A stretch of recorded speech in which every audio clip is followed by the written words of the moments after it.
ഒരു ഇന്നോവേറ്റീവ് വർക്കാണ്. നമുക്ക് ഒരു മുകളിൽ ഞാനൊരു സ്കെയിൽ കൊടുത്തിട്ടുണ്ട്. തൊട്ടടിയിലായിട്ട് പ്രൊട്രാക്ടറിൻ്റെ രീതിക്ക് ഒരു ട്രാൻസ്പാരൻ്റ് ഷീറ്റ് ഉപയോഗിച്ച് മാർക്ക് ചെയ്തിട്ടുണ്ട്. നമ്മൾ ഓരോ സർക്കിൾസ് ഇതിനകത്തുനിന്ന് സർക്കിൾസ് പുറത്തോട്ട് എടുക്കുമ്പോൾ നമുക്ക് അതിനനുസരിച്ചുള്ള മെഷർമെൻറ്റ്സ് കിട്ടും. ഓരോ തവണയും ഇത് പുറത്ത് വരുമ്പോൾ ഇത് എത്ര മെഷേഴ്സ് എടുക്കുന്നു എന്നുള്ളത് ഇതിൽ വ്യക്തമായിട്ട് കിട്ടും.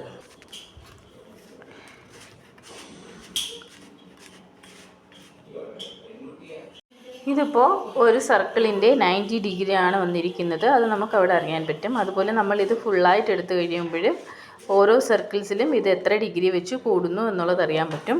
പുറമേ കൊടുത്തിരിക്കുന്ന നമ്പേഴ്സ് എന്ന് പറയുന്നത് ഇതിൽ ഒരു സർക്കിളിനെ 36 പാർട്സായിട്ട് ഡിവൈഡ് ചെയ്തിട്ടുണ്ട്. അപ്പോൾ ഓരോ പാർട്ട് 1 എടുത്തു കഴിഞ്ഞാൽ 1 ഔട്ട് ഓഫ് 36, 2 എടുത്തു കഴിഞ്ഞാൽ 2 ഔട്ട് ഓഫ് 36, 3 എടുത്തു കഴിഞ്ഞാൽ 3 ഔട്ട് ഓഫ് 36, അങ്ങനെ ഫ്രാക്ഷൻസ് മനസ്സിലാക്കാൻ പറ്റും.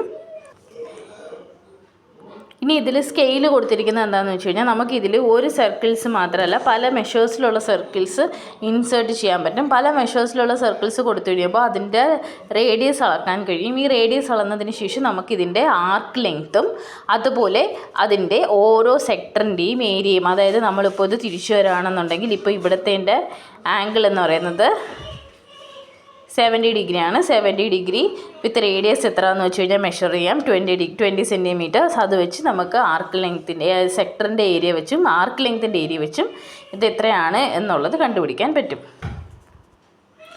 ഇനി ഈ കൊടുത്തിരിക്കുന്ന പോളിഗൺസ് അതായത് ഒരു പെൻറ്റഗണും ഒരു ഹെക്സഗണും കൊടുത്തിട്ടുണ്ട്. ഈ ഹെക്സഗണും പെൻറ്റഗണും യൂസ് ചെയ്ത് നമുക്ക് ഈ ഒരു ആംഗിൾ എത്രയുണ്ട് എന്ന് മെഷർ ചെയ്യാൻ പറ്റും. 0 ഡിഗ്രിയിലോട്ട് വെച്ച് കഴിഞ്ഞാൽ നമുക്കിതിനെ, ഇതൊരു റെഗുലർ പെൻറ്റഗനാണ്, 0 ഡിഗ്രിയിലോട്ട് വെച്ച് കഴിയുമ്പോൾ ഒരു ആംഗിൾ എത്ര വരും എന്നുള്ളത് നമുക്ക് മെഷർ ചെയ്ത് കണ്ടെത്താൻ പറ്റും.